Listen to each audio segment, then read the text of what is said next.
নমস্কার বন্ধুরা, আমি শঙ্কু চক্রবর্তী চলে এসেছি আবার আজ একটা নতুন ভিডিও নিয়ে। ক্রেডিট কার্ড কথাটা সম্বন্ধে আমরা সবাই শুনেছি। ক্রেডিট ক্রেডিট কথাটার অর্থই হচ্ছে ধার।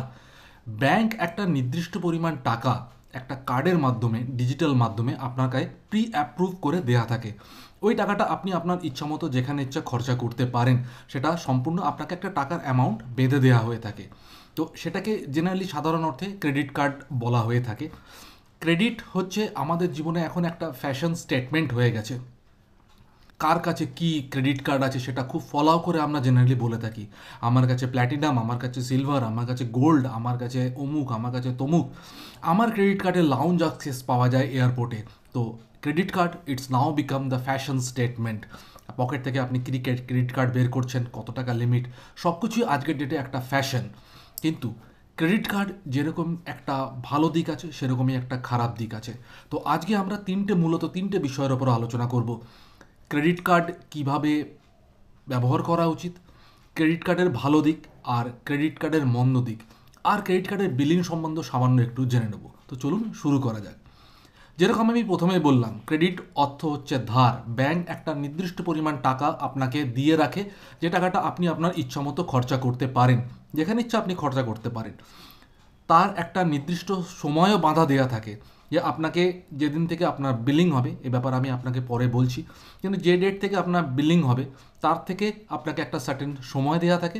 তার মধ্যে আপনি যদি পুরো বিল পেমেন্ট করে দেন সেক্ষেত্রে আপনার এক পয়সাও লাগবে না।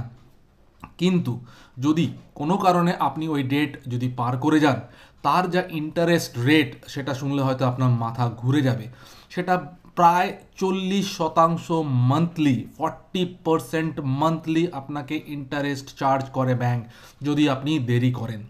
কিন্তু ক্রেডিট কার্ড যদি আপনি ঠিকঠাকভাবে যদি ব্যবহার করেন, ধরুন আপনার কোনো মেডিকেল ইমার্জেন্সি বা আপনার কোনো কিছু হঠাৎ করে কোনো টাকার দরকার পড়েছে কিন্তু আপনার কাছে রেডিমেড ক্যাশ ততটা নেই, সেই ক্ষেত্রে আপনি ক্রেডিট কার্ড নিশ্চয়ই ইউজ করুন। কিন্তু সেটাও করবেন একটা সার্টেন লিমিট অবধি, যতক্ষণ আপনি জানবেন যে হ্যাঁ এই টাকাটা অবধি আপনি শোধ করে দিতে পারবেন বা আপনি কিছুদিনের মধ্যে শোধ করে দিতে পারবেন। ক্রেডিট ব্যাংক আপনাকে অ্যাপ্রুভ করে দিয়েছে এর মানে এই নয় যে আমি লাগাম ছাড়াভাবে খরচা করে দিলাম, তারপরে সেটা কিন্তু আপনার কাছে একটা ব্যথার জায়গা হয়ে দাঁড়াবে। আপনি ইন্টারেস্ট শোধ করতে করতেই দেখবেন প্রিন্সিপাল আর কখনো শোধ হচ্ছে না। যাকগে, তাহলে ক্রেডিট কার্ড ভালো কেন? ক্রেডিট কার্ড আমি যেরকম বললাম, কোনো ইমার্জেন্সি সিচুয়েশনে বা আপনার হঠাৎ করে যদি কোনো টাকা পয়সার দরকার পড়ে সেক্ষেত্রে ক্রেডিট কার্ড খুবই উপযোগী, সেহেতু ক্রেডিট কার্ড থাকাটা দরকার। এছাড়া আমি আর অন্য কোনো বিশেষত্ব দেখি না। হ্যাঁ, একটা উপযোগিতা আছে, বা আপনি যদি এয়ারপোর্ট বা অন্যান্য যেসব ফেসিলিটিস আছে যেগুলো ক্রেডিট কার্ডরা দিয়ে থাকে, রিওয়ার্ড পয়েন্ট, এক্সট্রা মাইল, হোটেলে গেলে ডিসকাউন্ট, কোথাও থেকে অনলাইনে শপিং করলে ডিসকাউন্ট, এইগুলো হচ্ছে ক্রেডিট কার্ডের ভালো দিক আমি বলবো। এবারে চলে আসি খারাপ দিকের কথা। যেটা আমি বলছিলাম, যদি ব্যাংকের ধরুন আমার প্রতি মাসে 21 তারিখে আমার কোনো ক্রেডিট কার্ডের বিল জেনারেট হয়, ঠিক আছে, প্রতি মাসের 21 তারিখে নতুন করে সারা মাস যে আমি খরচা করেছি তার বিল জেনারেট হবে 21 তারিখে। ধরুন কোনো মাসের 21 তারিখে হচ্ছে, ওটা প্রতি মাসে ফিক্সড একটা দিনেই, নির্দিষ্ট দিনেই আপনার ওই বিল জেনারেট হয়। ধরুন 21 তারিখে আমার বিল জেনারেট হলো, তো ওই বিল পেমেন্ট করার সময় থাকবে তারপরে আমার কাছে আরও প্রায় 20 দিন। ধরুন 21 থেকে আমার সেটা প্রায় আগামী মাসে, তার নেক্সট মান্থে আমাকে দিতে হবে হয়তো, ধরুন 5 থেকে 7 তারিখের মধ্যে আমাকে পুরো টাকাটা চুকিয়ে দিতে হবে। ঠিক আছে, যদি যদি আপনি পুরো টাকাটা না দেন সেই ক্ষেত্রে আপনার ব্যাংকের যা নির্দিষ্ট ইন্টারেস্ট রেট, যেটা মোটামুটি 36 থেকে 40% মান্থলি হিসাবে ঘোরাঘুরি করে, সেই টাকা কিন্তু আপনাকে ওই বিলের সাথে অ্যাড হতে থাকবে কম্পাউন্ডিং অনুযায়ী। ঠিক আছে, তাহলে এরপরে আপনি যখন এই ক্রেডিট কার্ডের বিল যখনই দেখবেন, তাতে দেখবেন জেনারেলি দুটো অ্যামাউন্টের কথা লেখা হয়ে থাকে। এক হচ্ছে টোটাল আউটস্ট্যান্ডিং ডিউস, মানে পুরো মাসে আপনি যেটা খরচা করেছেন, বিলিং ডেটে এসে আপনার যা খরচার অ্যামাউন্ট, পুরো টাকাটা হচ্ছে আপনার টোটাল আউটস্ট্যান্ডিং ডিউস। এছাড়া আর একটা দেখবেন লেখা থাকে minimum dues. Minimum dues generally আপনার যা টোটাল যা খরচা হয়ে থাকে তার জেনারেলি মোটামুটি 5% আশেপাশে হয়ে থাকে। ধরুন আমি কথার কথা বলছি, ধরুন আপনি 30,000 টাকা খরচা করেছেন, তার 5% কত? তার 5% হচ্ছে 1,500 টাকা। তো মিনিমাম ডিউজ হচ্ছে আপনার সেই 5%-এর আশপাশে। ফাইভ মানে 5% দিলে আপনার মিনিমাম ডিউজ আপনার ক্লিয়ার হয়ে যাবে। এবারে মিনিমাম ডিউজ ক্লিয়ার হলে তার কি সুবিধা? আর তার কি অসুবিধা সেটাও জানাটা দরকার।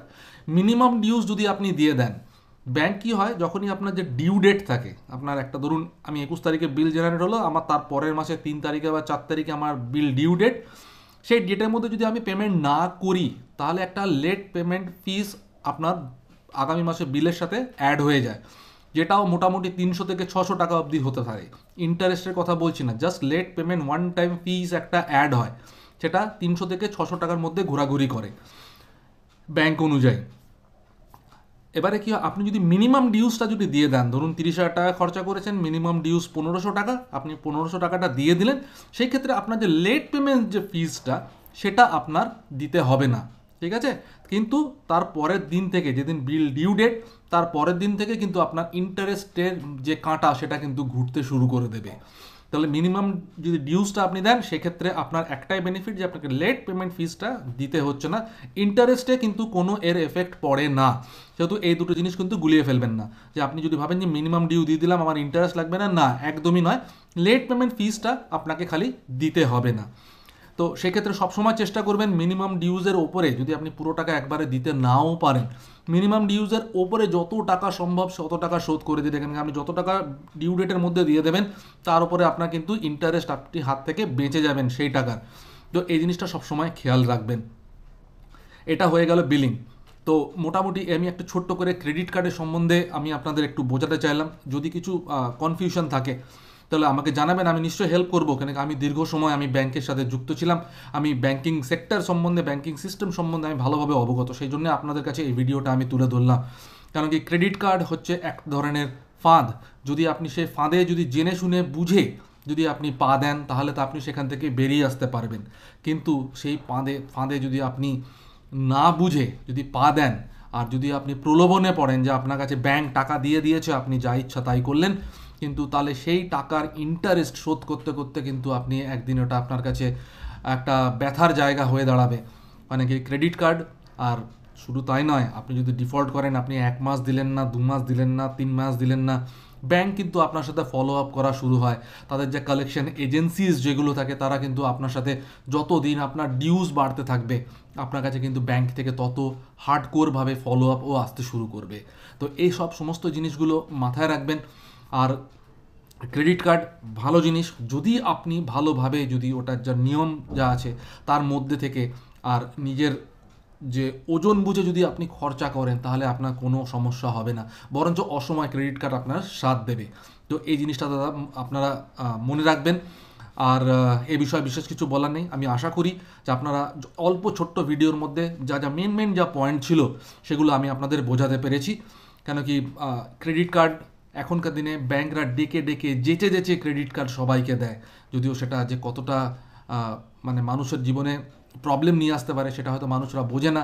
আমরা ভাবি যে ফ্রি ক্রেডিট কার্ড দিচ্ছে নিয়ে নিই, টাকা থাকলেই খরচা হবে, আমরা ফোন কিনছি, গ্যাজেটস কিনছি, জিনিসপত্র কিনছি, কেন করে আমরা ইএমআইতেও কনভার্ট করে দিই, যেটাও একটা খুব ভালো জিনিস। এটাও আমার বলাটা একবার দরকার।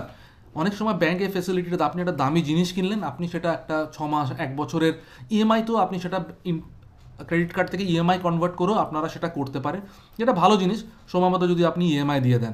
এক্ষেত্রে আমি বলে রাখবো, আপনার যদি আউটস্ট্যান্ডিং ডিউজ যদি খুব বেশি হয়, অনেক সময় ব্যাংকরা সেই ফেসিলিটি দেয় যে পুরো আউটস্ট্যান্ডিং ডিউজকে ইএমআইতে কনভার্ট করার সুযোগ দেয়।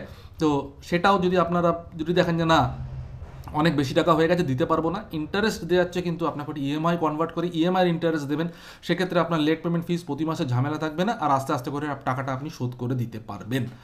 তো চলুন বন্ধুরা, শেষ করি এই ভিডিওটা এখানে। যদি কিছু কনফিউশন হয়ে থাকে, যদি আরও কিছু জানার ইচ্ছা থাকে, আর যদি কোনো টপিকে আপনারা যদি আলোচনা শুনতে চান বা আলোচনায় পার্টিসিপেট করতে চান, প্লিজ আমাকে কমেন্ট করে জানাবেন। আশা করি ভিডিওটা ভালো লেগেছে। যদি ভালো লেগে থাকে নিশ্চয়ই লাইক, শেয়ার, সাবস্ক্রাইব, কমেন্ট করা ভুলবেন না, আর সাথে বেল নোটিফিকেশনটা দাবাবেন যাতে আমি নেক্সট যখনই ভিডিও দেবো সবার কাছে নোটিফিকেশন আপনার কাছে যায়।